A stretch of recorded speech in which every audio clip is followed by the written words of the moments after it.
Boy, if this wasn't the weekend of sequels that no one was asking for. Hey everyone, it's me, Aaron. I'm Michelle. And this is our post-Geekout reaction for... What the hell is this thing called? Unfriended. Unfriended. I kept wanting to say... The dark web or I kept wanting to say Uncharted. I was like... It's like, the Uncharted movie's already out? Yeah, I saw that trailer with Nathan Fillion. Yeah, man. Can't believe they got him for this. Wow. I still have not watched that fan-made trailer with Nathan Fillion. I need to go and check that out. I would post-geek out the reaction the hell out of an Uncharted game. But no, the post-geek out reaction is just kind of a discussion between us about the thing that we just watched, and then we give you a review score at the end, and then we do a little spoiler talk. But yeah, this weekend, 3 big releases came out, and I don't think any of my viewers were asking for any of them. But... hey man, I gotta do a review on something, and The Equalizer came out, and I didn't see The Equalizer 1, and I was like, I kinda need to see that one to review the second one, and Mamma Mia 2 came out, and Mamma Mia is on Netflix, and I started watching that, and I was like, you know what, we could do like a little post-Geek-Out retrospective in which I talk about the first Mamma Mia, because I'm sure all my viewers out there want to see me get really mad and rage at how bad that movie is, and yeah, I was getting really mad and raging at how bad that movie was, but then like halfway through I was like, why am I doing this? Like halfway through I was like, there's so much other work that I need to do, so many other things I could be working on, and also, it became very clear like instantly, this movie is not for me. Yeah. And yes, I could come in here and rage at, but also eventually you just get to that point where you're like, it's kind of sad to watch something just to be mad at when it was not made for you. Like, yeah, I'm a critic. I kind of have to watch as many movies as I possibly can. And I do have to give you my opinion on them. But nobody's really asking me to see Mamma Mia 2. No. And Mamma Mia 1 came out years ago, like 8 freaking years ago. It was a long time ago. Like, I don't know, it's like... So it's like, I'm solely watching this to be mad at a thing that was not made for me. And at that point, I might as well just go on the internet and start complaining about the She-Ra cartoon. Yeah. By the way, that She-Ra cartoon looks fucking awesome, and I don't know what you guys are talking about. But no, I was like, yeah, I'm kind of... It's not quite the same thing, but it's in that same area. So I was like, yeah. It's like, yeah, like, the thing is, like, She-Ra, it's a cartoon. We kind of talk about the cartoons. We do talk about cartoons. Mia, we don't really... There's nothing in there. Like, I mean... I like ABBA, but... I do, too. It's like, and I even saw, like, the Broadway show that the movie was based off of. It's like, I didn't care for it either. I mean, and I do love musicals and everything, but it's like, trying to, like, fit the ABBA songs into a coherent storyline is just oh my awful. God. Like I said, I got halfway through the movie, and I was just like... dude, you are stretching. It is a serious stretch. So that really just left us with Unfriended 2, and I hadn't seen Unfriended 1. No, it's like I've only seen the reviews from Phaelus. Yeah. Like them, the Double Toasted guys, I think they did one. Like I've listened to Cinema Snob, I've listened to all their reviews of it. But yeah, I didn't see the original one. But this one isn't connected to that at all. So I was like, you know what, I'm pretty safe on. And also, we talk about lots of horror stuff here. We got Halloween coming up in a couple of months. So yeah, I'd probably got some people who want to hear that. So that was the winner of all this. And I gotta say, Unfriended, the dark web, continues the trend of a lot of horror films this year of looking like they're going to be absolute crap and then actually being kind of decent. I actually walked away from this like really enjoying it. In fact, I got some severe chills watching this movie. We should point out you did not come with me to watch this one, which is actually important for something that happened in the middle of this movie. The only thing that this has to do with the first Unfriended is that is basically the concept behind it, which is it's a found footage film, but it's not actual footage. It's just basically someone's laptop feed. Yeah. It's basically an entire story being told through a computer laptop, which is becoming like a trend because John Cho has a film coming out soon. That's not a horror film. It's like a detective murder mystery thing all going through a laptop. It's like, why is this suddenly a big thing? Like big enough that many people are attempting it for different genres. It's so weird. I really feel like there's a love story one coming very soon of like an online romance blooming and like you just follow it through like an entire like... Oh, that already happened. It's called You've Got Mail. That's not one. That was such a bad joke. Don't take that victory lap on that. Don't take that. No. No. I'm not even cutting this out. We're holding on that one. We're holding on that. And scene. But yeah, so it's just so weird that that's like a thing that's happening now. But yeah, the first one, I looked at that and I just thought, this looks incredibly dumb because it's a girl who got so embarrassed that she killed herself, and then like her ghost is now like haunting them in the computer or something. Like that's the feeling I got from like the reviews and everything that I heard about this. This one actually is way scarier than that because this is kind of like an actual real thing. What it is that it starts off with this guy and he is trying to talk to his girlfriend through Skype, but his girlfriend is deaf. And she talks in sign language, and she hates talking to him through Skype because she has trouble reading his lips. But so he doesn't know sign language? He's trying to learn it, but okay. he's not good at it, and he doesn't do it when they're talking on Skype. And she keeps trying to tell him, it's like, just use sign language. And I'm just saying, use the fucking text. I was going to say, it's like, are they not going to text? That's a big problem throughout this film, is that the text box is right there, and I'm just constantly like, just type the fuck. She's telling you she can't read your lips through Skype. And yeah, his mouth is constantly going like below the thing. Yeah. Like, yeah, man, just type out your fucking words there. But he has been trying to like invent a program called Papyrus, which I don't even know if this is like a real thing. He makes it sound like he invented it. But if it's not a real thing, someone needs to get on this. What it is that it instantly takes everything that he's saying, it instantly translates all the words that he's saying into big ass text on the side of the screen, and then video footage of him doing the sign language comes up as it like reads the thing back. So like basically he can say what he wants to say, and then the text comes out, and then the sign language of it comes out at the same time. It's like, that's a freaking brilliant idea. Someone needs to get on that program. I'm just imagining like Papyrus from Undertale doing the sign language. Speaking of big reaches, but yeah, so he's talking to her through this, and she's getting pissed at him for trying to use this program, and I'm like, he invented an entire program so he can talk to you. Give the guy some credit on this one.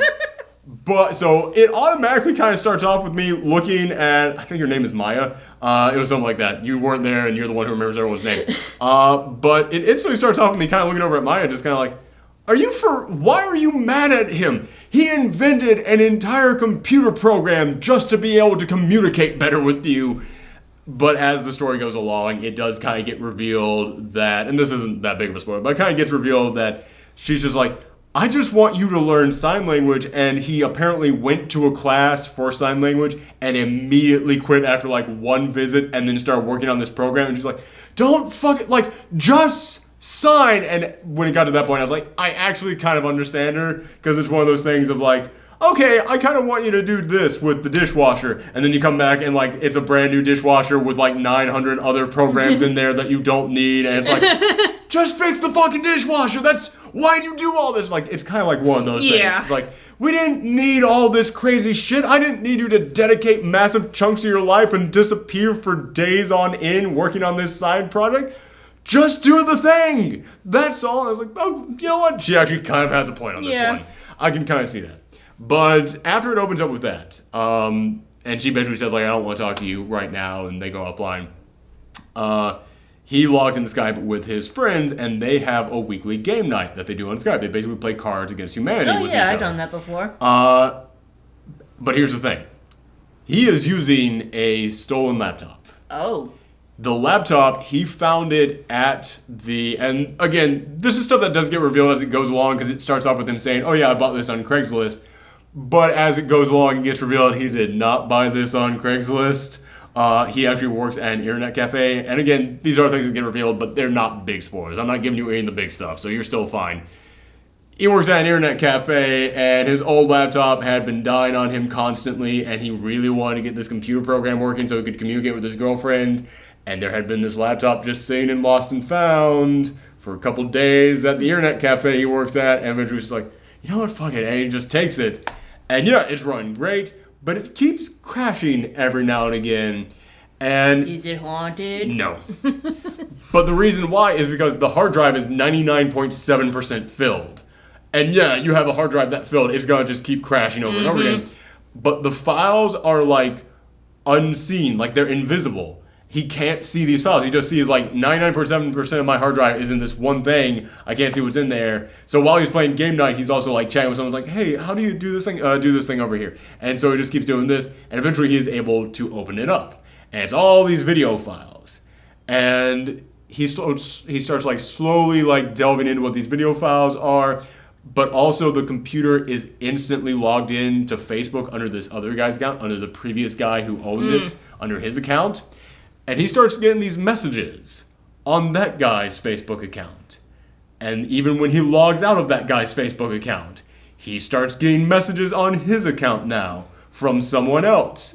And eventually he's trying to play game night with his friends, and then he keeps going back to talking to his girlfriend whenever she hops online. So he's trying to balance these two things at once, like trying to like put on a good face for his friends. At the same time, he's worried that his girlfriend is breaking up with him.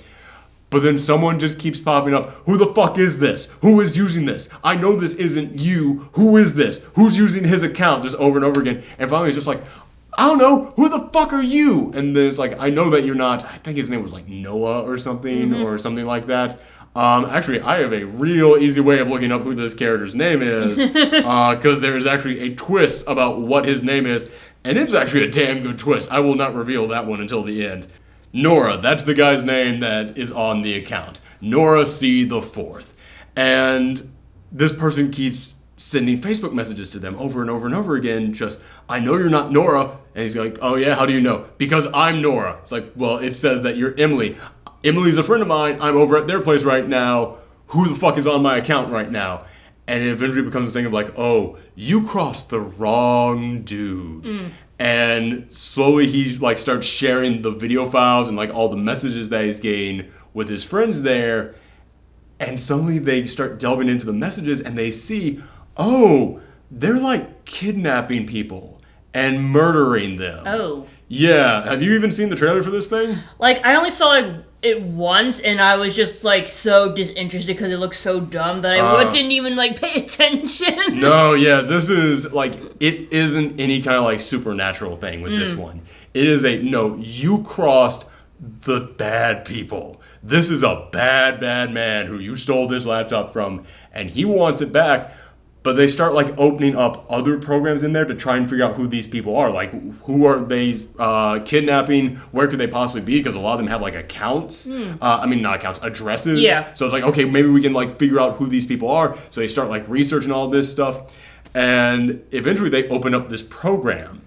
And when it opens up, it looks like the river Styx. It looks like you're just traveling down this like 8-bit version of the river Styx, where it's like just bad pickles and 2 torches on a boat just going down. And it's like, this is my entire background now, and I don't know how to get this off. And then like windows start popping up on them. And it's like, did you get the money? Can you do this? Is that enough money for this agreement? It's like, what's going on? And I was digging this so far. I'm not a fan of this idea of just telling this story on this laptop. It's kind of just a weird way to approach the story. I applaud creativity, I absolutely do. And this is a very creative thing, but it's one of those things where it's like, how creative, like how much of a story can you really tell through this method? Yeah. Like, it's one of those things where it feels like you're really having to stretch to be able to tell an entire story on computer. Like, why would you not get off the computer and do these things? It's that problem that people have with found footage films. Yeah, like, exactly. Why would you never put the camera down? Except I can I can come up with reasons for that. Like, a camera is small. I can imagine, like, yeah, they're just carrying it along with them. They didn't realize it was off. You need to be able to see in there, stuff like that. I can understand that. But there comes a point in which it's like, okay, why would you just not get off the computer? This one does actually provide you with some reasons. I'll give it that. But this was the big one for me, in which I started kind of going, oh, yeah, okay, I don't know. Because it was very intriguing. I was actually really invested. But he starts actually, like, replying back to this person. And, okay, I understand that feeling of being curious about something like this. Because I've actually, like, gotten an old laptop before that had other people's, like, past programs on there. Really? Yeah, like, way back. Like, it was an early laptop that I had, like, when I went to college. And I was like, okay, what's this thing? Click, click. Okay, and it was all just boring stuff, but it was kind of like this interesting thing of, like, ooh, what could, like, yeah, or like I've found like blank VHS tapes that other people used to own before, just like for sale. Like, yeah, we're just getting rid of these, just like at a yard sale. I've popped them in and been like, all right, what the heck was on this VHS tape? And it's nothing important at all. But it is one of those things where like, all right, shoot, like my curiosity does get the better of me. I could understand poking around this person's computer. But when it got to this point where all of a sudden some mystery like dungeon program is running in your background and a strange person just starts talking to you after you saw like video footage of like people being kidnapped, and they're talking to you and like, all right, was that amount correct? Do you need more money for this? Will you be able to pull this off? All he really says back is like, enough money for what? Like that. And it's like, no, dude, I would have just burned that PC right. I would have ripped all the programs out. It's like throw it out the window, smash it with a hammer. Dude, I would have like pried that thing open and crushed the hard drive in my bare hands. Like, I would have been like, then afterwards I would have been like, fuck, I should have gone to the police with this thing. But no, I would have panicked in that moment and been like, nope, destroy all traces of everything. No, fuck everything. Yeah. But yeah, like, they're actually, like, getting Scooby-Doo on this. And I was like, this is when I lose. Like, this is the moment in the horror film where you're like, you dumb fucking white people. Where you're like, I told you not to go into the house. Like, it's that moment in all horror films. I was like, oh, okay, yeah, all right, I've lost a little bit in here.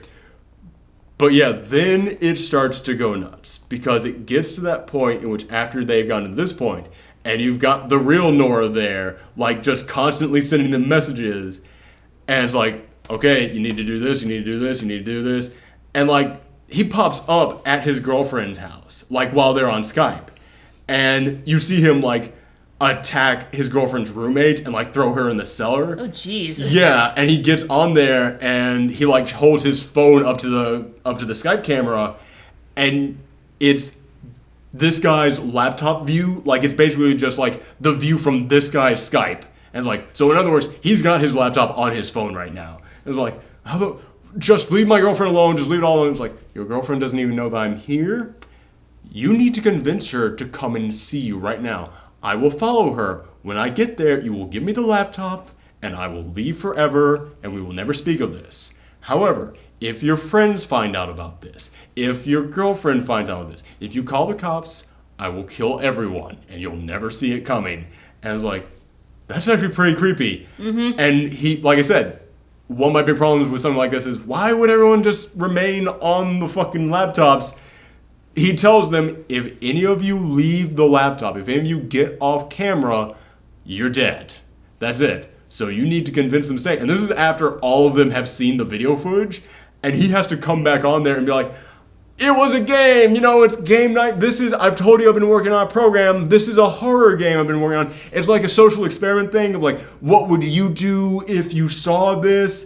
And yeah, it's actually pretty cool, this whole sequence after that. Because he's having to convince them, no, it wasn't real. Well, where did you get all that footage from? Horror movies. I've seen like every horror movie, man. I don't know where you got all this from. And like one of their friends is like friends with a cop, and they're like doing a research on like some of the people they saw in those footage, and like so they're starting to get in on the fact that this isn't real, but he's having to convince them. And while he's doing all this, the hacker guy, like the real Nora, like you keep seeing like the little blips up in the corner of like, that was good, but this person doesn't believe you. You have to sell this harder. TikTok. And it's like, yeah, and it's very weird because he's almost like, he's threatening him. He's letting him know I'm coming to kill you, but he's also kind of giving him like tips on how to sell this lie. It's a very interesting relationship that our protagonist ends up getting with this killer. It's like, I don't want to kill any more people than I already have to. I just do this for money, man. You guys aren't hired, but I will come after you. But our dog is trying to chew the cord for the camera right now. Peach, don't. Okay. This was about to become a found footage film. I'm sorry. Our dog just yawned, and the cord went in her mouth, and when she closed her mouth, she went, what is this? It's the most adorable thing. Trust us, it's so cute. But yeah, so it then becomes this really tense film about like, okay, so is he going to be able to save his friends? Will his friends find out about this? And then eventually it does kind of get to a twist where it goes to a completely different level, where it goes to this level of like, okay, who were the people that he was hiring? Who were the people that were hiring this guy? What will they do if they find out about all of this? Like, how many enemies did you truly just make? And it becomes this thing where all of them are getting messed with by forces that they can't even hope to fight back against. Like, they might as well be fighting God in this situation. Because it's like, no, it's people who control this, control this, control this, control this. It's like, no, what if, like, really there was, like, just a secret evil cartel out there that just controlled everything, and they're now all coming after you just because you picked up the wrong laptop. Yeah, and I actually did find it genuinely very creepy.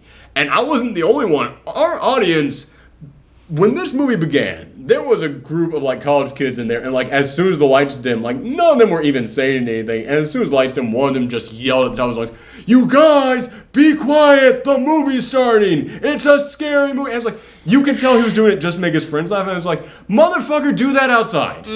Like, I was looking at them like, they're gonna be the biggest pieces of shit throughout this. No, they were behaved. They were very well behaved throughout this. Until it got to like one point in the movie in which they all just went, "Oh shit!" Like all of them just screaming, just like, "Oh fuck!" And I couldn't blame them. It was legit freaky. Like I really did start to get freaked out by this. And like I said, you didn't see this with me, but you're working on a title card for a review that we have coming up, and you sent me like an updated image that you had. Yeah. And hold on, our dog is shaking the camera. No, don't do that. Don't do that. No. Her dog is freaking shaking the camera. But you sent me an update on one of the images, and I felt my phone vibrate, and I was like, okay, that's probably just an email or random text. And then like 2 minutes later, you sent the actual image, and my phone vibrated again, and I was like, oh fuck, I gotta check and see what this is. Like, that was enough. Like, this movie had me that paranoid, in which I was just like, oh fuck, okay. And I was just like, I ran out of the theater, and I saw that, and like, yeah, man, for people who are afraid of, like, the dark web and all the weird, freaky shit that exists on there, this will be like, this movie is to them what Jaws was to people who are afraid of sharks.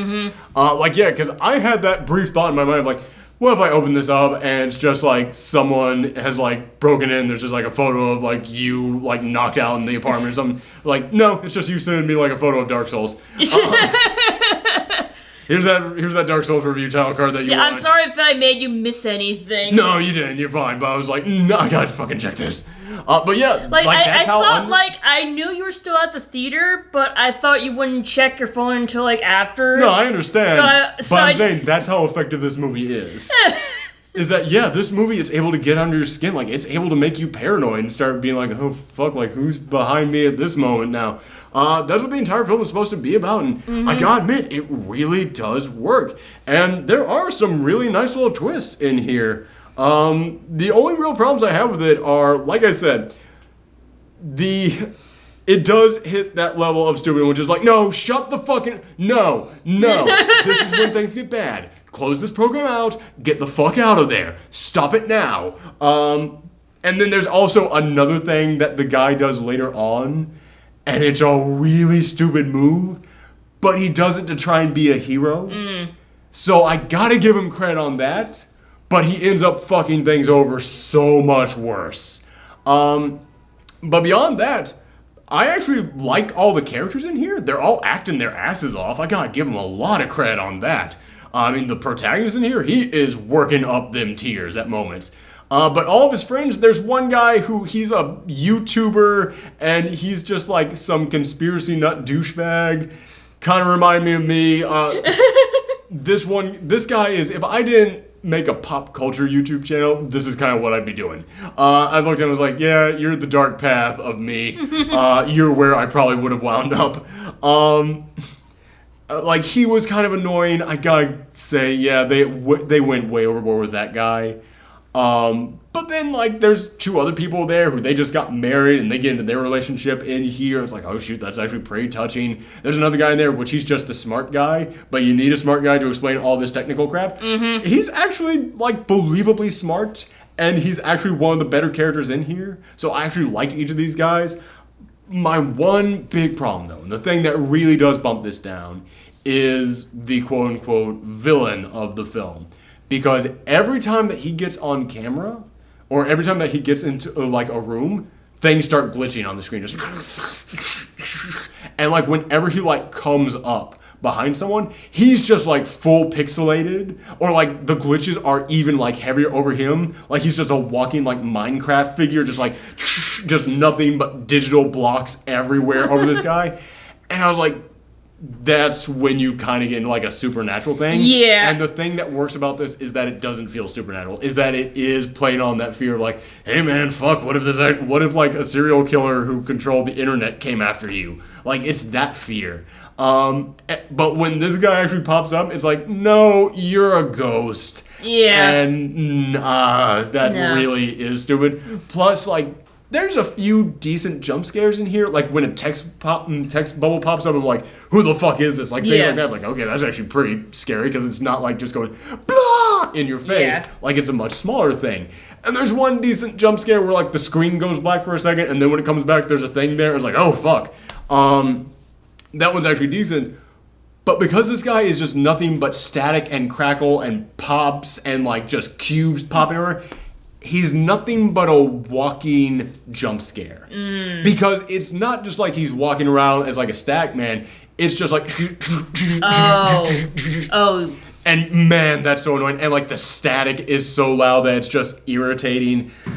Whenever you don't see this guy on camera, he is terrifying. Whenever he pops up, it's just like, dude, stop that. This would have worked way better if like the screen went black and then it came back and everyone was dead in there. Yeah, it's like... You know, it's like less is more when it comes to horror movies. Like, the less you see of, like, the main villain, the more frightening they are, because you don't know where they are, who they look like, or when they're going to pop up. And that's something that would have worked great in here, and they do that in this film. And when they do that, it actually works. But whenever he is on screen, he is a walking jump scare. Like, every second is meant to freak you out with, like, oh, such a loud noise, big pop, and move over here. It's like, no, that's just frustrating. And yeah, that did bump this down a pretty significant amount for me. But I'll still give this a 7 out of 10. Okay. Like, this was a big surprise for me.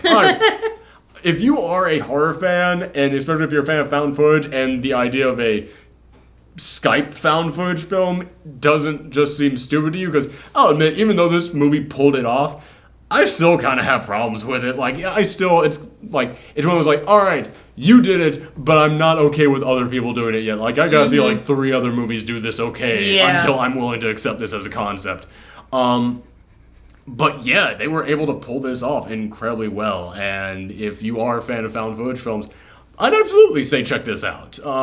Even if you aren't a big on found footage films, but you just like horror in general, it's worth at least a rental when it comes out on like Netflix or so. So yeah, definitely go ahead and check it out.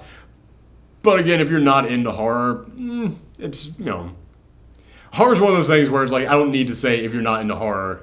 Because, yeah, horror is such like a laser focused genre. Yeah. That I don't really need to like put that little asterisk on there. But yeah, if you're a horror fan, I absolutely think that this is worth checking out. I actually did have a really good time with this. It really did freak me the fudge out. But okay, let's go ahead and get into some of the spoiler stuff in here. They're able to track down who it was that was the last person he kidnapped. And they're like, this was like just a few days ago. She could still be alive. And they go to that person's Facebook page, and it's the Facebook page that kept messaging him saying like, I'm a friend of this person, I'm using their account right now. It's like, no, they're fucking in your car trunk right now, and you're just using their laptop to communicate with them.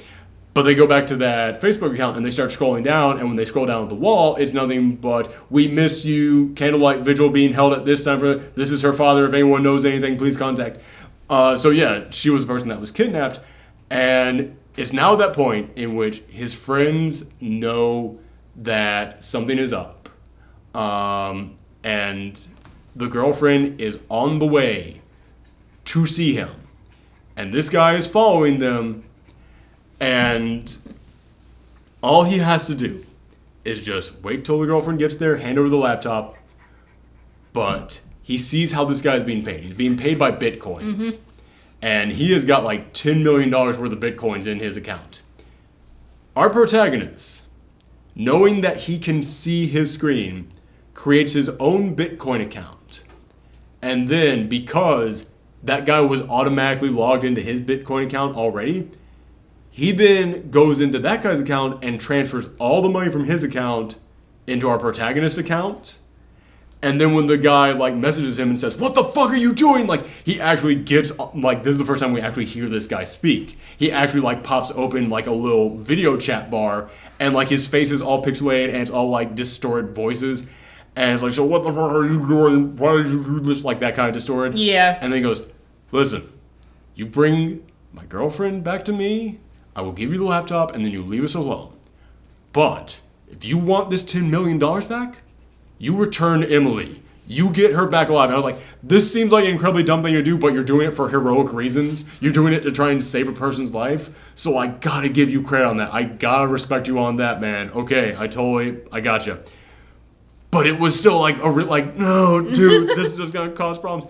And then you see this guy who's supposed to be the monster that's torturing them. He just goes, "Fuck! Ugh. All right," and then he stops being pixelated. He gets clear and he starts talking normally, and he takes his hood off and he just shows like his actual face and goes, "Dude, you don't understand." And then all of a sudden, that like River Styx program pops back up again, which the reason why I said it was important that his name was Nora C.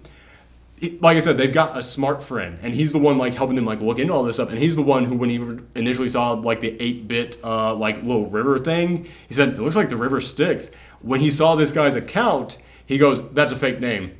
And they go, "How do you know it's a fake name?" "Nora C. It's Sharon spelled backwards. Sharon was the ferryman on the River Styx." I was like, that's really fucking smart. Like, my entire audience let out a little "oh" at that moment. Probably the only time that a mythological reference will ever get an "oh" out of an audience. And then all of a sudden, the program starts up again. But now it's no longer 8-bit. Now it looks like fucking Dark Souls. Now it is like cutting edge graphics, like it is modern day graphics, and he's on the boat again, and the chat window pops open again, and it's like, "Sharon 1. Why did you just, who is on this account? Sharon 5, Sharon 10, Sharon 82, Sharon 268, like all these different Sharons. Just go, recite the code, recite the code, recite the code. This is your last chance, recite the code." And the guy was like, "Dude, if they know that I lost that laptop, they're not just gonna kill me, they're going to kill you and everyone that you know. We're in this together now." So like the murderer and him are now working together on this one. And he's going, "All right, say this code." They're all typing in caps. Doesn't need to be caps. Just put in the fucking code. And he puts in the code, and he goes, why did you suddenly cash out your Bitcoin account?" "I switched over to this program." "Why?" "I heard that I got a tip that's going to have a better exchange rate soon." And then like he types back in, and then the program just closes and it returns to normal. He's like, "What? Are we okay?" Or he's like, "I don't fucking know, man." Like, you can tell that the murderer is now scared. And that's actually great, because we've been scared of this guy. We just saw him bust into the girlfriend's house. He's got this guy's laptop on his phone screen. He just bashed in her roommate's head. And like, there's even a moment where she's like, "You killed that person." And he goes, "No, I didn't. I just hit her over the head and then put her in the closet. She'll wake up and think she got attacked by a burglar. It'll be fine." So it's one of those weird things in which you're kind of like, he's a monster. We've seen the horrible stuff he's doing, but he does have kind of like a code. Yeah, it's like that would explain why he was like giving him hints and everything. It's like, no, I do this as a business. If you are not part of the business, I do not mess with you. And man, I've said this many times. The quickest way to make the audience not completely hate a monster is give them a code. Give them that, like, but I won't do this thing, and I only do this thing for that thing. That's why so many people love mobster films. It's like, the mob has a code. And yeah, it's at this moment, it's like, I know you're a monster. I've seen you kidnapping girls nonstop and murdering them. But seeing you now freaked out, and seeing you now trying to work with the protagonist through this, it does kind of make me go, oh shoot, I don't know what's coming up in here, and I want to see where this goes. I want to see what's going to happen. I got really invested in this, And yeah, after that point, he's going back to the Skype call with his friends, and they're like, no, I figured out that was a real person in that footage. You gotta tell us the truth. And he starts telling them the truth, and then all of a sudden, like a mystery person pops up in the Skype call, followed by another person, and then another, and they're all just Sharon, like not like and they're looking at that like, oh god, what's happening now? And then they start messing with them. The killer guy, all he wanted was the laptop back. Mm-hmm. The killer guy doesn't actually kill anyone in this movie, but it's revealed, nope. Now that network knows that someone else has this account, has the laptop, and they have evidence of this, they're gonna rip these guys apart. Just kill them all. And yeah, from there it just becomes each of them are just going after these guys, nonstop trying to peg every single one of them off. And it's not nearly as scary as the like, oh, what's going to happen? Like, but it's still pretty messed up. Mm-hmm. Like, they do some horrifying stuff in here. Like, there is a moment in which the couple that is getting married, like, at the start of this, they announced that they just got engaged. But they're wondering, like, how they're going to do the wedding because one of them has a mom who has brain cancer and she's in the ER. And there comes a moment in which it just says, choose. And up comes one video footage of her mom's hospital room. Up comes the other video footage of her fiance. She's on the way to actually try and find, like, she left and she is on the way to try and find this guy's girlfriend in the subway to try and, like, make sure she's safe. So it's video footage of her standing at, like, a subway platform. And it just says choose 30, 29, 28, 27. So, like, choose which one gets killed? Yeah, or, and she can't do it, so they both end up dying. But then she dies immediately after that, and, like, every single one of them just gets taken out, like, one by one. And at the end of this, like, the smart guy is the only one that's left. And he just looks at him and goes, I know you can hear me. I know you're all there right now. I've been recording this entire thing, and I got access to his computer. He gave me like control. He gave me a mod control over his computer. I've been downloading all the files that you had on that computer into my computer. I'm taking this to the cops right after this. You're all done. And then you just see, like, someone come into the room, like, knock him out, like, hang him in the back. Like, he's now hanging him from a noose. And then you see a, like, Microsoft Word document pop up and says, my friends and I have done horrible things and I can't take it anymore. All the evidence of the things that we have done are on my computer. So, like, the bad guys, there's no way they're even getting caught in this one. Like, they just framed all of them for this. Mm-hmm. So that's sequel baiting, or? No. How do you sequel bait when they're all dead? I mean, like... Hun, the Unfriended franchise isn't in a universe. Okay. This isn't Marvel, okay? There's no post-stinger. No, it's the bad guys win the end. No, I meant that's what I meant, like a new set of characters for the bad guys to, like... I don't think that's what they're doing. I think Unfriended from here on out is just going to be, like, different things that have to do with Skype. Like, I think it's just going to be, like, I was going to say Paranormal Activity, but it's like, no, Paranormal Activity actually followed, like, a chain of events. No, I think it's just going to be, like, it's all Skype calls. Oh, okay. Yeah, Skype call found footage. I think it's the only thing that's tying them together. But I will say, like, as I mentioned, these actors are acting their asses off, and you really do care about them. You really do like them. And one of the things they really do like is the protagonist with his girlfriend. He's trying his ass off to try and make everything up to her.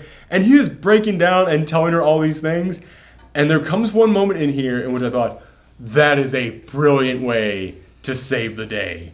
That is a brilliant way for this all to work out, because he's trying to communicate with her without telling her what is happening, because if she knows what's happening, they'll attack her too. He has to figure out how to tell her, so he signs it all to her. As like, it all came back around, he signed it, they're gonna be okay. And then there comes a moment in which he leaves, he gets his bike, he's out there on his bike trying to find her, trying to get to her to meet her up. And then it's just the smart guy. He's the only one left, and he's like mocking them, saying, you're done, I have this all recorded. And a video feed of their sign language conversation pops up. and what he signs now has giant words popping up next to Oh. it. And it says, danger, run, meet me. So I Meet me guess where- that papyrus program kind of bit him in the butt. That's what I'm thinking. Did they steal his papyrus program? Is that what it is? Because that is a hoisted by your own petard like I've never seen in a movie. That's actually really smart in here that they set that up at the freaking beginning of this and it all came back. Like I said, this movie was so much better than I could possibly have imagined it. And it's little things like that. It's like, fuck, that's smart. But also, that's anybody else out there, that would have been just a brilliant moment. Of like, no, the thing that he had problems doing, he used it to save his girlfriend. The thing the girlfriend wanted him to finally do, he finally did, and it saved her and his life. They did. Nope. That program he had been working on fucked him over in the end. It's like, oh my God. Man. Yeah, it is one of those things that just does make you kind of just go, huh. Yeah, this is not a horror film where you leave and you feel good. It's a horror film where you leave and you're just like, because yeah, it's just a shutout for evil. Evil just won hands down. But at the end of this thing, it finally stops being a found footage film. Because at the end of it, the camera zooms back and you reveal you haven't been watching the footage from this person's Skype. You've been watching the footage from another person's TV screen from the moment this began, and it just pulled back, and you reveal you're in a room with some shady people, and like the chat box pops up, and one person just says, "I love game nights," or something like that. And yeah, it's one of those things that makes you go, they set this laptop up. They set that laptop up for someone to find, and they've just been waiting for this guy to finally open it up, like from the very beginning.